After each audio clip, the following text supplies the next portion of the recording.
Video camera shop మూసివేయటంతో ఇక భూమి phone number ఇచ్చేసి చాలా బాధపడుతూ రోడ్లో ఒంటరిగా నడుస్తూ వెళ్తూ ఉంటుంది. అప్పుడే అటుగా వెళ్తున్న చెర్రీ, భూమి ఏంటి ఇలా వెళ్తున్నావు, ఎక్కడి నుంచి వస్తున్నావు అని ప్రశ్నిస్తూ ఉంటాడు. కెమెరా రిపేర్ అయిపోయింటే మావయ్యని విడిపించచ్చు కదా అని వచ్చాను చెర్రీ, ఆ షాప్ ఏమో మూసివేసి ఉంది అని భూమి బాధపడుతూ ఉంటుంది. అవును, ఇదొకటి ఉంది కదా, కానీ కెమెరా షాపు క్లోజ్ చేసి ఉందని చెప్పావు కదా, నాన్నని విడిపించటానికే నేను చూస్తున్నాను అని చెర్రీ అంటాడు. అవును చెర్రీ, నాకు కూడా చాలా బాధగా ఉంది. ఒక మంచి లాయర్ని పెట్టుకొని మామయ్యని ఏదో ఒకటి చేసి విడిపించాలి అని భూమి అంటే, నేను కూడా మంచి లాయర్ కోసమే వెళ్తున్నాను భూమి, పద కలిసి వెళ్దాం అని చెర్రీ అంటాడు. దాంతో భూమి చెర్రీ బైక్ ఎక్కి ముందు శారద వాళ్ళ ఇంటికి వస్తారు.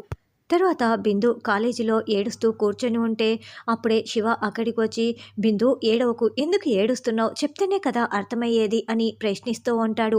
మా నాన్నని అరెస్ట్ చేశారు, మా ఇంట్లో ఎవరూ కూడా ఏమీ తినలేదు, నాకు కూడా చాలా బాధగా ఉంది, మా నాన్న ఏ తప్పు చేయలేదు అని బిందు ఏడుస్తూ ఉంటే, చూడు మీ నాన్న ప్రాణాలు తీసే హంతకుడు కాదు, ఏ తప్పు చేయలేదని నువ్వే చెప్తున్నావు కదా, మరి నువ్వెందుకు ఇలా బాధపడుతున్నావు, నువ్వు ఇలా బాధపడుతూ ఉంటే మీ నాన్న నిజంగానే తప్పు చేశారని అందరూ అనుకుంటారు.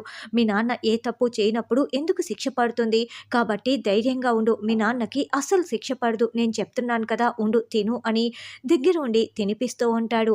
అప్పుడే పూరి అక్కడికి వచ్చి వీళ్ళని చూసేసి, ఏంటి తనకు కాళ్ళు చేతులు లేవా, తినలేదా, నువ్వు తినిపిస్తున్నావు అని అడగటంతో, అంటే వాళ్ళ నాన్న అరెస్ట్ అయ్యారు కదా, అందుకే బాధలో ఉంటే నేను తినిపిస్తున్నాను అని శివ చెప్తాడు. అయితే నాకు కూడా తినిపించు అని పూరి అంటుంది. అంటే నీకెందుకు తినిపించాలి అని శివ అంటే, ఎందుకంటే మా నాన్న కూడా అరెస్ట్ అయ్యాడు అని పూరి అంటుంది. రాత్రి నువ్వు బిర్యానీ తిన్నావు కదా అని శివ అంటే, పొద్దున్న తినలేదు, తినిపించు అని పూరి అంటుంది.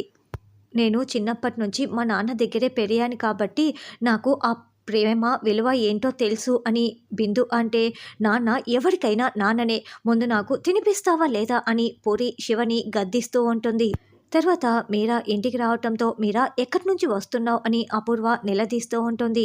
అంటే వదిన, నేను ఆయన్ని చూడటానికి వెళ్ళాను, ఆయన ఏ తప్పు చేయలేదు కదా వదిన, నేను వెళ్ళేసరికి స్పృహ కోల్పోయి ఉన్నారు, నేను చూడలేకపోయాను, ఏదేమైనా ఆయన్ని త్వరలోనే బెయిల్ మీద బయటికి తీసుకువస్తాను అని మీరా అంటే, నువ్వు చూడటానికి వెళ్ళటమే పెద్ద తప్పు, బెయిల్ మీద వస్తాడని చెప్తున్నావు, ఎలా వస్తాడు అని అపూర్వ అంటుంది.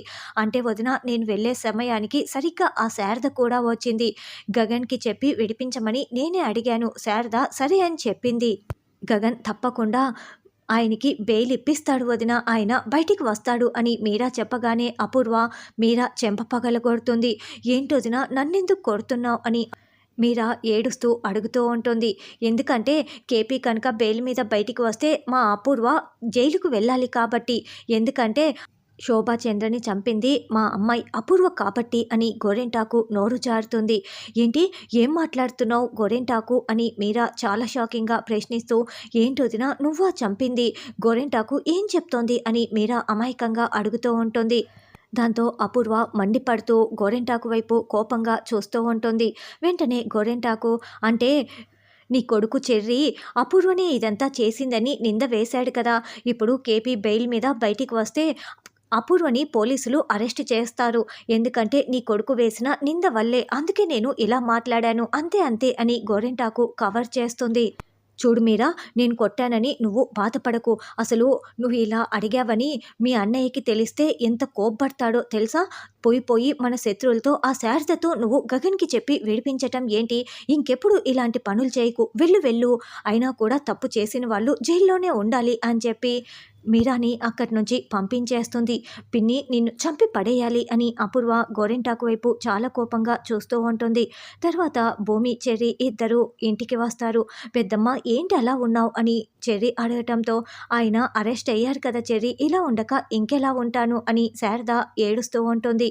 పెద్దమ్మ, నాన్నని విడిపించటం కోసమే నేను భూమి కూడా ప్రయత్నం చేస్తున్నాము, ఇది అన్నయ్య వల్ల మాత్రమే సాధ్యమవుతుంది అని చెర్రీ అంటే, పోనీ మీ అన్నయ్యతో నేను మాట్లాడినా అని భూమి అంటుంది. చూడు భూమి, నువ్వు అస్సలు మాట్లాడొద్దు. నేను మాట్లాడాననుకో అన్నయ్య ఏదో ఒక 10% అయినా బెయిల్ ఇప్పించటానికి ఒప్పుకోవచ్చు. పెద్దమ్మ మాట్లాడితే 50% ఒప్పుకోవచ్చు. అదే నువ్వు మాట్లాడితే అస్సలు ఒక్క పర్సెంట్ కూడా అన్నయ్య ఒప్పుకోడు పెద్దమ్మ. కాబట్టి నువ్వే ఒప్పించాలి పెద్దమ్మ అని చెర్రీ అనడంతో, అవునత్తయ్య, అడిగి చూడండి అత్తయ్య అని భూమి అంటుంది. సరే, నేను చెప్పినా గగన్ వింటాడో లేదో చెప్పి చూస్తాను, పద వెళ్దాం అని ముగ్గురు వెళ్తారు. గగన్ ల్యాప్టాప్లో వర్క్ చేసుకుంటూ ఏంటి ముగ్గురు ఇలా ఊడిపడ్డారని అడుగుతూ ఉంటే, అన్నయ్య పెద్దమ్మ నీతో మాట్లాడాలి అందుకే వచ్చింది అని చెర్రీ అంటే, అందుకు మా అమ్మ వస్తే సరిపోతుంది కదా, మీరిద్దరూ ఎందుకు వచ్చారు అని గగన్ అంటాడు. అంటే గగన్ అది మీ నాన్న అరెస్ట్ అయ్యారు కదా అని శారద చెప్పగానే, అమ్మా అంటూ గగన్ అరుస్తూ ఉంటాడు. దాంతో శారద ఏడుస్తూ ఇక ఏడుపుని బలవంతంగా ఆపుకుంటూ, అంటే ఆయన అరెస్ట్ అయ్యారు కదా, ఆయన ఏ పాపం చేయలేదు, ఆయన్ని బెయిల్ మీద బయటికి తీసుకురా గగన్, నీ వల్ల అయితేనే అవుతుంది అని శారద వేడుకుంటూ ఉంటుంది. అమ్మా ఏంటమ్మా నువ్వు ఏం మాట్లాడుతున్నావో నీకు అర్థమవుతోందా? ఎవరైనా అరెస్ట్ అయితే చూడటానికి ఎవరూ రాకపోతే జైలు వాళ్ళే 3 పూట్ల తిండి పెడతారు. అదే మనం ఒక్కరోజు తిండి తినటానికి కూడా ఎంత కష్టపడ్డామో నీకు గుర్తుందా అమ్మా? అప్పుడు పూరి నెలల బిడ్డ, నీ కడుపు నిండితేనే నీకు పాలు పడతాయి, పూరి కడుపు నిండుతుంది. ఒక్క పూట కడుపు నింపుకోవటానికి కూడా మనం ఎన్నెన్ని పాటలు పడ్డామో నీకు గుర్తుకు ఉండే ఇలా అడుగుతున్నావా అమ్మా? తల దాచుకోవటానికి నీడ కూడా లేక మనం ఎన్ని అవస్థలు పడ్డామో నీకు గుర్తుందా అమ్మా? ఇలా అడుగుతున్నావు అని గగన్ నిలదీస్తూ ఉండటంతో ఇక ముగ్గురు కూడా మౌనంగా వింటూ ఉంటారు. నేనైతే విడిపించను అని గగన్ తేల్చి చెప్పేయటంతో ఇక శారద ఏడుస్తూ కిందికి వచ్చేస్తుంది.